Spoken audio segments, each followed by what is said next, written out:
Hey guys, and welcome to the Polish American Brotherhood. So mic check, mic check. Can you guys hear us on this mic? Dad, test your microphone. It might be a little bit far from you, so let's push this thing. Oh, this is your microphone over here. Push this a little bit closer to you over here. Okay. Hi, Douglas. Possibly. Douglas, how are you doing tonight? Polish Americans for Trump.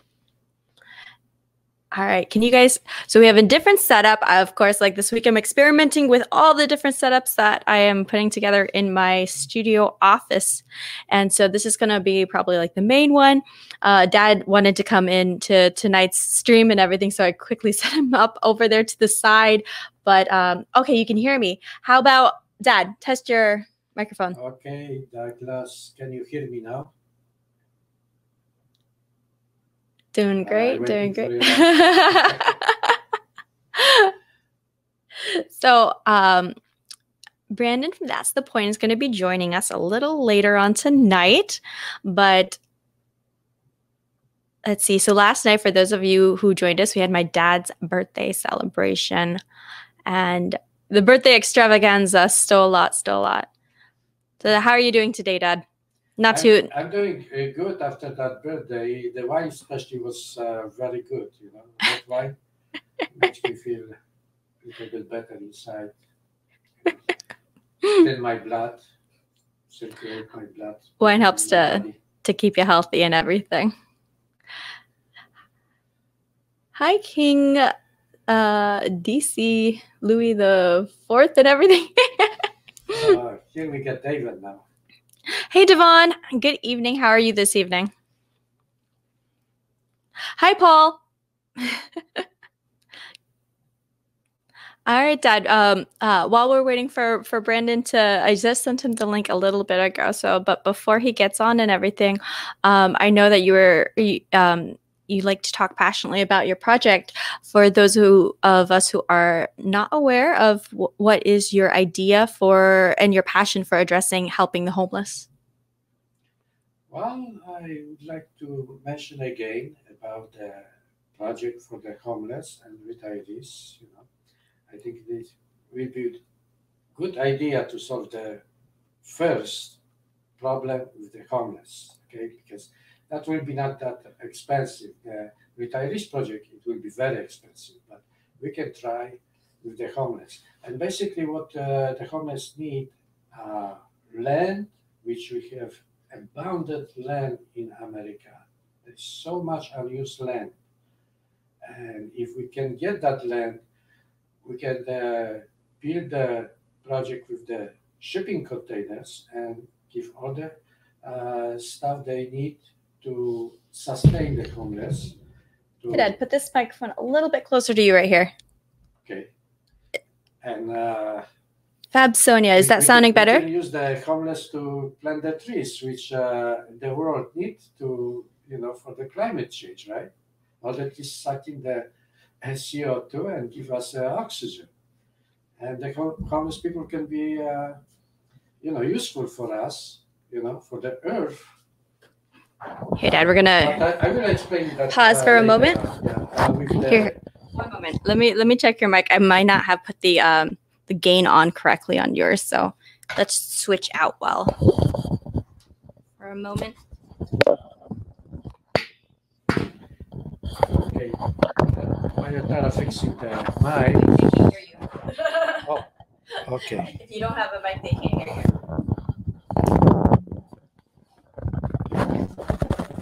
Try putting it closer. You should be around 6 inches from your. Okay. Okay, that's 6 inches, yeah. Okay, I hope you can hear me better now. Maybe I didn't speak enough loud, so a bit. If you want me to repeat, let me know, okay? I can repeat what I says about the homeless project. They said much better. Much better, okay. Sounds good. Do you want me to repeat, or you understood what I had in my mind? Just start from the beginning. Okay. Well, let's start from the homeless project. You know, this stuff bothers me because I see a lot of people living on the street, you know, and basically no help. And America should do something about it. And solving that problem in America, it will be very easy, but also requires some money, which I expect the money from the rich people, you know, that they donated the money for, you know, because all what they do just getting richer, and the poor people on the street, nobody wants to see them like that, you know.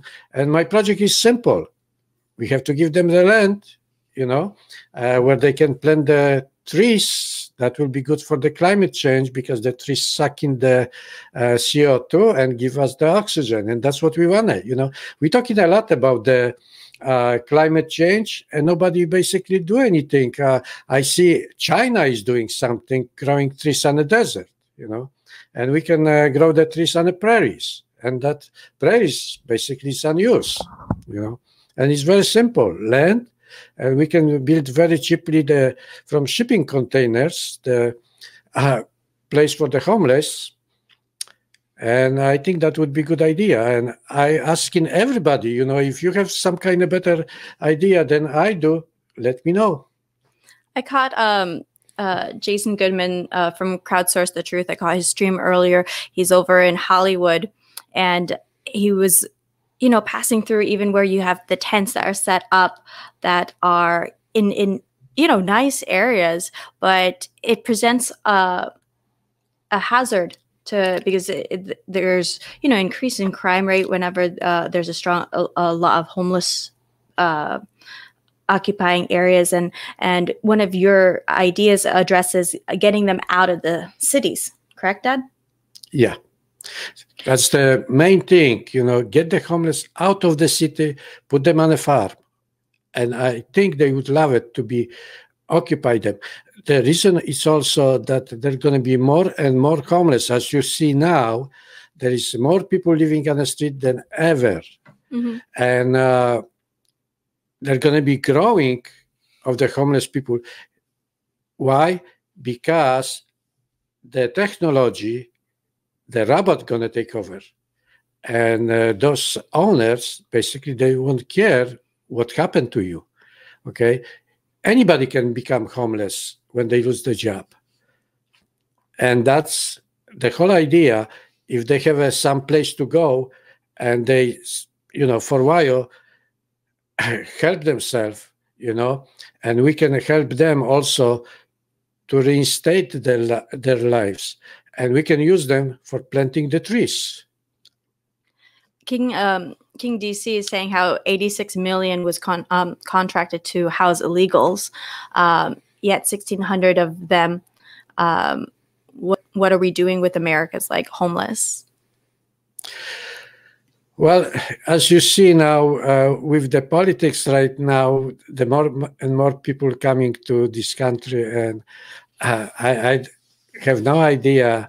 We cannot help those homeless people, which they American citizens, and we cannot do anything to help them. And now we're bringing more people to this country. Well, tell me what we're supposed to do, okay? If we give them the land, they can probably love it over there, and we can fit as many people we can, you know, because they don't need that much, you know. All what they need, take a shower, you know, not do stuff on the street. They can do, you know, properly in certain places. And I'm sure they're going to get bored too, and they can do just plant the trees. I do plant the trees from the seeds, and I love it, you know. I'm going to... so how we were saying that there's smaller scale models of farms that exist in other parts of the world, specifically like in the UK, I believe here in the US. But there's a video that I'm going to play for you guys about homeless farms to give you guys a rough idea as to what we're hoping to accomplish, but in a larger scale is what my dad's proposing, because America has so much farmland that could be put to use. Yeah. we know that the smaller nonprofit organization exist, but what I want to do on a big scale, to start, as an example, experimental thing, we can start from 1,000 people, 1,000 homeless people, and I'm sure they would love it, So that's my idea. And I need basically just some kind of support. I'm not asking you for money, because all what I want, those people on the top who making big money, easy money, they should pay for it. Like who? Bill Gates. Bill Gates, yeah, that's Bill number one. Bill Gates has some issues, doesn't he? Warren Buffett is big too. I know he make easy money, but he use his brain to make all that money. So I'm not jealous about those rich people. They have the idea, they have the brain, they could, but also some of the money they can show that they care for American people. One possible way of adding on to the mega farm for the homeless is to contract with restaurants that are in the area, so that if there's extra food that they produce, that they're able to sell it almost like a farmer's market, because in addition to almost like in the concept of capitalism, first that we want them to be able to produce food to sustain themselves, but if the scenario happens that they have extra food, it's an ability to also have a livelihood by selling it to the restaurants that are in the area. And I think that would be a good way of having restaurants to partner in collaboration with the homeless farms, so also provide an income to the individuals, or whether that's going to, there's other things that we would want to discuss and come up with conceptually. How is it that if a person produces extra food, should it go to somebody who's not producing? But that's almost like taxes, Yeah. It's like taxes. It's like if you have extra, you're giving it to, in a sense, your neighbor who didn't grow as much. So, I mean, those are different ways of splitting up the food. It's really returning things to a very simplistic agrarian state, but that was always the basis of society. So it's a basic life, but a life we'd be looking to be providing for people who are homeless. But I think that's an interesting idea, to also collaborate with the local restaurants that are in the area to be able to sell the food to them. There are certain stages, but we have to start from beginning. The number one, we have to get the land. Well, before we get the land, we have to get the money from the rich people, like I says. They have too much money and not giving to the really people who needs the money. Okay, so secondary, it is to get the land, and of course we have to build up the shelter for them, which I would suggest the shelter should be from shipping containers, and since we have so many homeless people, I would start from at least 1,000 people that we can shelter. How long they want to stay. Anybody can come and stay over there, long as they behave, they don't do anything illegal things, but another thing, the government also can help. If we can raise a certain amount of money, the government can match, because this is a non-profit. But once we build that place for them, okay, they can run the place themselves. We don't have to hire anybody to watch them. They can watch themselves, okay? And then they can make own rules and live free on that land. I just had a funny thought about that, though, is maybe that's where we should put all the Antifa people, because they want their own autonomous home.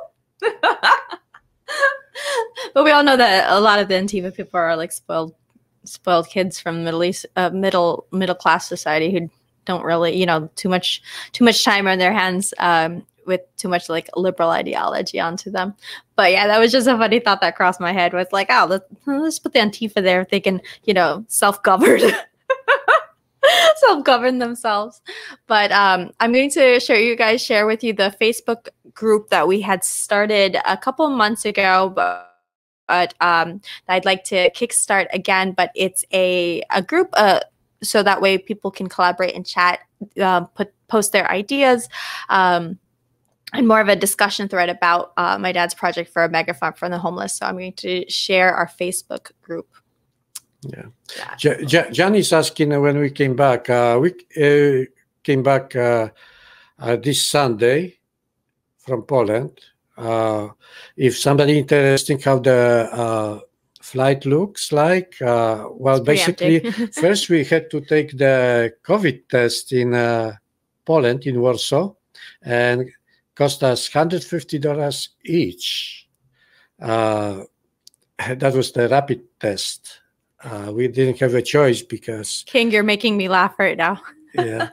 Then we took the flight from Warsaw to Amsterdam, and we took the flight from Amsterdam to New York on a United Airlines. The airplane was basically empty. You know? Yeah. There was probably like one other person in our cabin, and we were in the first class cabin, so there was like one other person there. So I think in coach only had like 10 people. It was really, really, really empty. I'm going to show you guys now the Facebook group that Dad and I had started a couple of months ago, that I'm going to start posting more information there and using that as a discussion forum. So everybody who is interested in contributing to the conversation for this, please search on Facebook, Mega Farm for Homeless. So it's a public group. You'll see me and my dad there. And so this is one of the videos I want to share with you that is an example of a mini farm that is over in England. Well, one thing I have to tell you that because somebody is saying about China, yes, China is taking care of good of the people who cannot handle their lives. Dairy house means so listen that.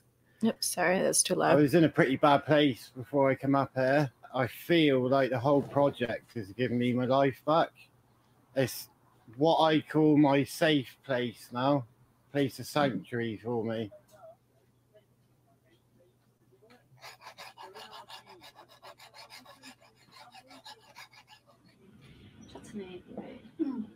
I think there's a box of random chutney next door, isn't there?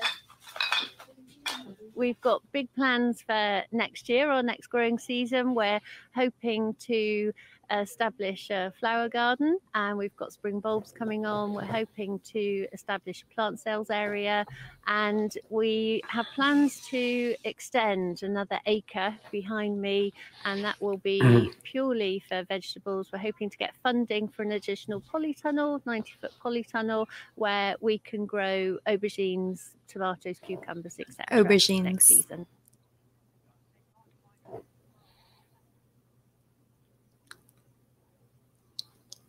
Yeah, John. Yeah, China really knows how to use people. Okay, those who cannot handle their life themselves, they also planting the trees, you know, on the desert, and that's good for the whole Chinese. And look at how the economy grows in China. And if we're not gonna do anything, we're gonna see more and more people on the street. Sorry, my throat itching a little bit. So let's think about it, okay? And we have to raise our voice, you know, to either President Biden or maybe even President Trump can also raise the voice about that we have a really problem in America with the homeless. Excuse me. We know that's not COVID, so. Before I would sneeze and be like, oh, sorry, COVID, but sneezing is not a sign of COVID. I had oranges, and the oranges I feel in my throat now, itching my throat. You all just have to move to New Jersey. There's a lot of farmland in New Jersey. I mean, in New York too. Most of upstate or, you know, anything that's not New York City is farmland. So Yeah. that because it's interesting how you see the worst problems with homelessness tend to be in Democrat-run cities, and that's something that always kind of confused me because I'm like, why, if the taxes are so high, do they have the most problems? I have to tell you, when I was growing up, each vacation I went to the village, and I enjoy being on a farm, do something, on a farm, and be around the animals, I even learned how to milk the cows, So, but the most I liked it was the horse. So, but people like the animals, and that's what they should have on a farm. Maybe goats, maybe chickens, and So we had a farm before, and we had 2 goats on it, Thunder and Lightning. Jason Craig, thanks for joining us this evening. John Gray, yes, I heard that Trump is going to be launching his own social media. I am super excited to be joining that. Yee for free speech. He couldn't launch it sooner enough. Like, I mean, he does have like the resources to be able to be taking a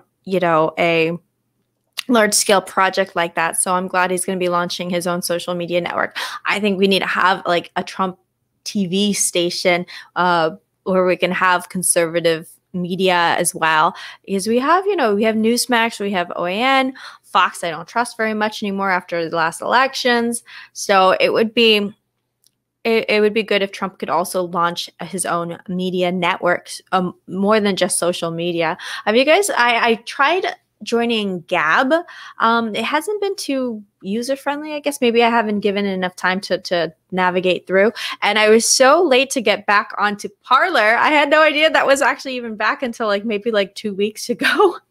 And so Parler is back from Trump TV from Muse Muser. Parler is back. And so I used to post a lot on that, and then since when they shut that down, that forced me to go onto Twitter, and I was not much of a Twitter user to begin with, but I guess Twitter then took over for Parler for me, but now I'm trying to switch back to using Parler as opposed to Twitter. But Twitter's so much fun because all the liberals are there, and it doesn't really take much to just post and let that roll. Yeah, Parler isn't the same. John Gray, would you say Parler isn't the same? Do you mean as in it's in comparison to something else right now, or it's not the same as in how it was before they shut it down from before? Yeah, and I want to ask you guys, don't you see the politician, all what they do, just talking, and they don't do anything else, we have to make them to build something, and now before we criticize the China, and now we have to take examples from China, what they're doing really good, I advise you to look how they're turning the deserts, south of Mongolia, okay, and they're turning to beautiful forest, and people enjoy to just go over there and do something for the country. And what we're doing for our country, basically fighting, Democrats and Republicans fighting. But we should raise the voice, do something, and show them, raise your voice that we have so many homeless people, and they sitting on the street. Sometimes they do crimes, knocking the windows in the cars, shit on the streets, They don't belong on the streets. They belong on the farms. So that's what my idea is, to solve the problem. The other project, let's talk a little bit about that, because you haven't talked about it as much as with the homeless project, is the retirement. We call it the 10,000 room project. Say that again. 10,000 room project, Dad? Oh, you want me to talk about the retirees project? The retiree project. Well, a good explanation going to be when Tara gonna start making videos, and each video we're gonna include that idea about the retirees project or also the homeless project. But the retirees usually, when they end up with maybe $1,000 Social Security, that's nothing. You know, they live in New York when the cheapest apartment they can get for $2,000. You know, so where you get the money for the food, you know, and yeah, a lot of retirees also like live on the fixed income, and it's so interesting that because of how we even treat like our retired vets, it's how we're, I don't know, like with Biden's stance on open borders and Kamala's stance on open borders, it's just like, you know, I would be offended if my dad was, you know, helping the neighbors' kids before he would help me in my life. That's kind of how I feel that when we should be putting America first. Like, yes, if there's a lot to go around, I do feel like America has a responsibility to be helping others, but there's so much problems that we have right here in the US, and there's so many people that are in need here in the US that I was completely all for helping the rest of the world, of course, but then when I looked in my own backyard, I'm like, wow, there are a lot of people that are suffering just here in the US, especially now that we're going through COVID and the pandemic and people losing their jobs. It's the changing face of the homeless. Like right after the recession, one of my friends who's a former Miss Florida who competed for Miss America, her platform was the changing face of the homeless. And at the time that she was competing, it was around the recession. And so you have so many families that had become homeless at that time. You had like middle class people who were in need, who are falling out of middle class into poverty, who are not able to be affording their mortgages, and they still had to be making their bills, but they're going to the food banks for resources. And so, you know, homelessness, when we think of the stereotype of a homeless person, it's a bum on the street who you know, probably like is drugged up and everything, but you have a lot of people who are in need, who are women and children, and you'll never be able to really tell sometimes that the child is homeless. So there's a changing face of the homeless that is now happening again, with everybody going through hardship now with COVID times. Yeah. Well, one thing about the retirees, you know, people who working hard through their life and they end up with little Social Security, you know, basically they deserve more. Okay. And my project, it is to build 10,000 rooms. Retirement project has to be on a beach. Okay. Because that's where you can cheaply relax on the beach. And 10,000 rooms, 2 people per room, that make 20,000 people. That's almost small city. And people, what do they need when they retire? Only place to sleep and kind of social place that they can, you know, socialize and have the food ready for them. And they also can work each other, you know, how to solve the problems in that. And they should live under non-profit organization. They can create own organizations. And, you know, more I can explain probably later on the videos, but that's the whole idea. It is to work on a project for the retirees under non-profit and for the homeless non-profit farm. Mega farm and mega retirement project. I want to address some of the comments that are coming through. So David Hernandez has said the homeless programs steal all the grants given by our tax dollars and do nothing for the homeless people.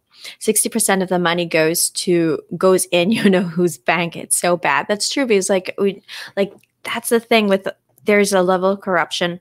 Well, I can't even say a level of corruption. There's a lot of corruption. Like, again, going back to like the blue states, you have the highest taxes, yet the homeless problems are running rampant in Democrat run states. You have sanctuary cities that are housed in Democrat states. You have the highest population of homelessness in Democratic states when they have the highest taxes. Like, where's this money going? So there definitely needs to be more oversight to these programs that are taking in like these tax dollars. So my dad was saying how, to establish this as a nonprofit or not for profit, we'd have to go through the avenues to, understand laying out that paperwork. But the like how are we going in a sense, like how are we going to address like the larger scale problems of the corruption that takes this, takes the money that it's not going to where it's supposed to go. Like, even when you think of like how big the stimulus bill that had passed by, and I don't know the stats like off the top of my head, but you have, trillions of dollars that, I don't know, and I'm making this number up completely. It's like, let's say it's $10,000 per person in the US, but then a US person is only receiving like $1,400 of it. But again, I just made up that number and everything. But I remember like thinking back to the amount of money that was being funded into the stimulus package, but yet the amount that was actually going to aid directly to helping people was so little in comparison to the amount that totally went through. Let's see. Going through some reading back to a couple other of the comments. Yeah, some of you guys talking about BLM. Yeah. We basically shouldn't concentrate on talking about racism or something. So tired. We should spend time on concentrating what we can do for America. You remember John Kennedy words? Don't think what the country can do for you. Okay, think what you can do for the country, and that's stays in my heart. I was in Poland at that time, maybe 14 years old. I never heard about President Kennedy. Okay, but when my friend came and they says John Kennedy was just killed, my heart just stopped. I never heard about that guy, but my heart just stopped. It was something, and you remember that President Kennedy wants something to do good for the America, and that's what we're going to remember about him. Okay, and one thing I have to tell you about more than 5 years in Poland, the government changed, Law and Justice took over. Okay, and the first thing what they did, they help mothers. They help mothers who more children you have, you're getting better help. Okay, which I kind of support this idea because, just think, mothers who have, let's say, few children and they have to go to work, nobody can care for the children and they don't have the money. So now what they did, they helped the mothers. The economy is booming in Poland, and I'm Polish, I left Poland when I was 20 years old. I enjoy America, but I work hard, to give my children better life. And basically, I came without even one penny to America. But if you're strong, you can succeed it. But not everybody can work very hard. Not everybody have mental capability to do something, from their life. And if they cannot handle their life, they maybe would enjoy to stay on a farm and do something good also for the America. That's my idea.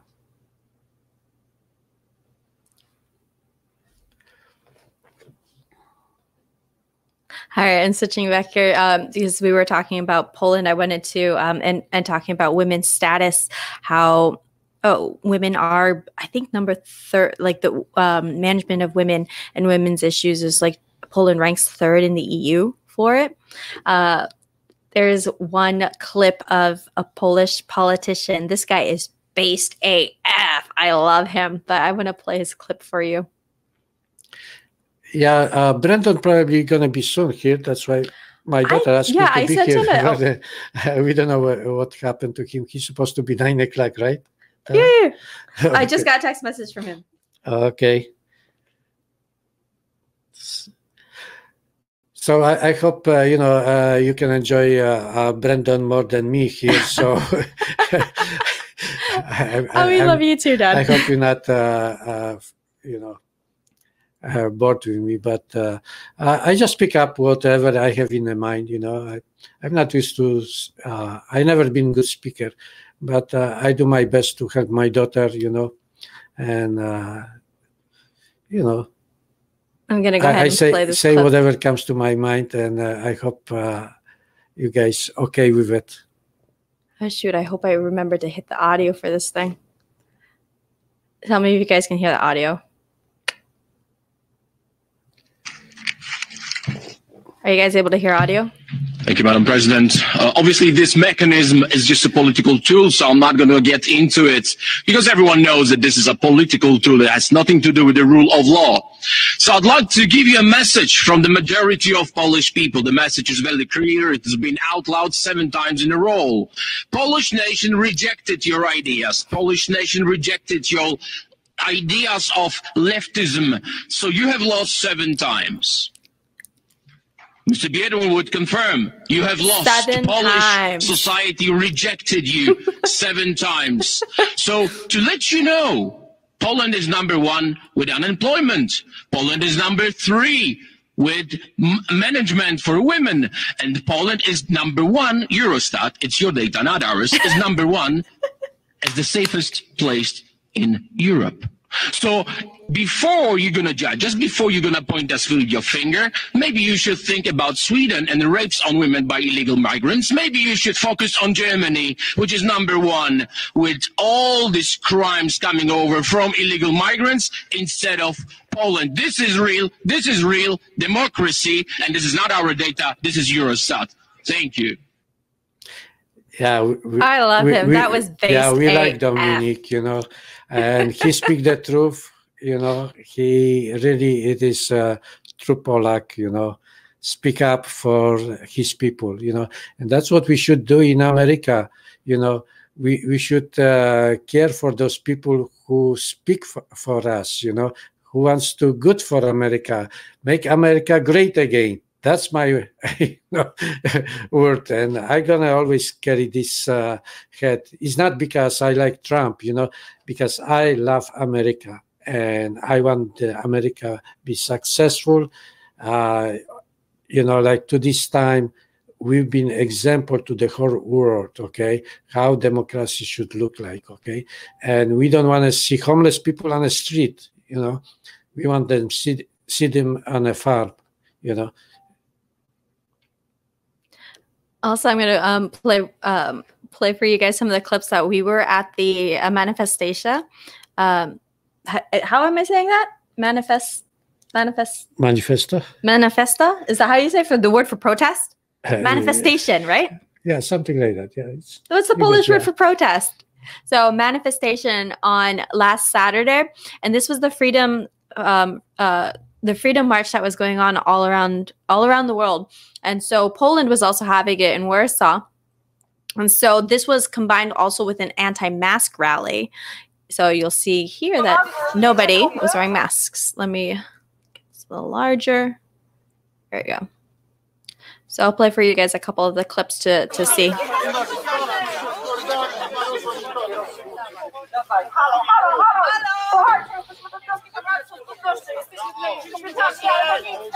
Walczymy też o wolność dla nas i dla przyszłości dla całej Polski.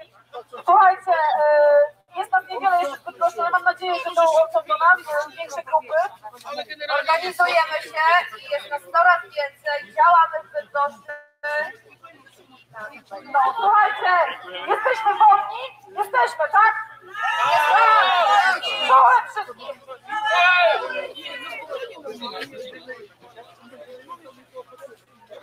Jeszcze raz niezależny.pl. Taka informacja.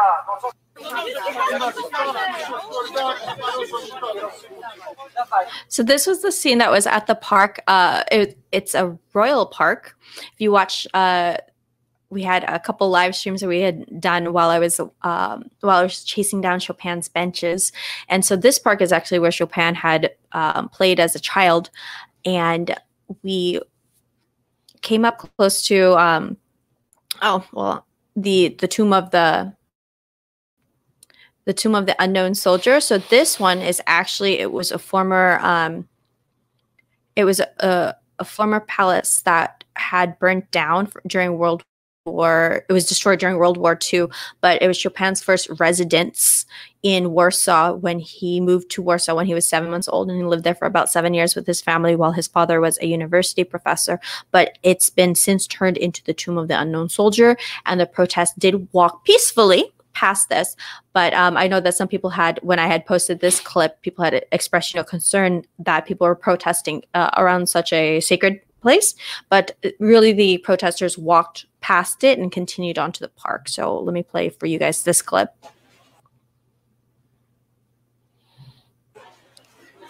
Yeah, we enjoyed to be in Warsaw at the time when the protest took place. Even it was very cold because my hands was freezing, from holding the camera. But we enjoyed that, And you can see the unknown soldier stamp, people demonstrating, and kind of police keep aside. We have some soldiers around too. Everything was peaceful. That's what the demonstration should look like, peaceful way. So that was the scene as the crowd was passing through the tomb of the unknown soldier. And so my dad and I, we were heading towards the cultural palace when we came across this group of protesters. And so at first I told my dad that we were going to be heading to it was advertised as an anti-fascism, anti-racism, in solidarity with Black Lives Matter, and that they were going to be linking arms in a human chain that was going to be outside of a Polish television news station, that they were there. But when we came across this group, I'm like, oh, this looks like a group of patriots. Let's follow them. Because I hadn't known about this group that was going on. So there were a couple of protests that were going on in the city, and they had initially started up in the cultural palace and then split off to different parts. But there's one more other clip that I want to play for you guys from that day. And that is here. So in Poland, as well as much of Europe. Now, this is when you have to appreciate it for US, though we do see it kind of going that direction. I see people, reports online, stories of people getting now fined, or their businesses being, also fined, or jail time, or people being arrested for it's so like anti-American. But basically the police came in to disperse the anti-lockdown protesters that were rallying in Saxon Park because public gatherings are illegal. So that's what we saw when we were at the manifestation on March 8th, that it was a ratio of like 3,000 police to like 200 protesters. Protesting is basically, they're shutting it all down, both left-wing and right-wing protests. But so this is the clip I got of the police coming in. Yeah, David, Tara for Congress. Yeah, I agree. I would love to see you run for Congress. With her ideas, also she would help me on my project if she would be in Congress to raise, voice about the homeless and retirees problems. I let you watch the police coming to the manifestation, but they keep aside, just watching. Bardzo proszę wszystkich o uhonorowanie, pokój i ciszę. Bardzo się cieszę, że spotkamy się dzisiaj pod pomnikiem nieznanego żołnierza i będziemy mogli oddać cześć. A na razie słuchamy dalej. Muszę powiedzieć bardzo dużo i bardzo dużo wiemy. Ja podsumuję takim cytatem dla niego. Najpierw cię ignorują, potem śmieją się z ciebie, później z tobą walczą, później wygrywasz.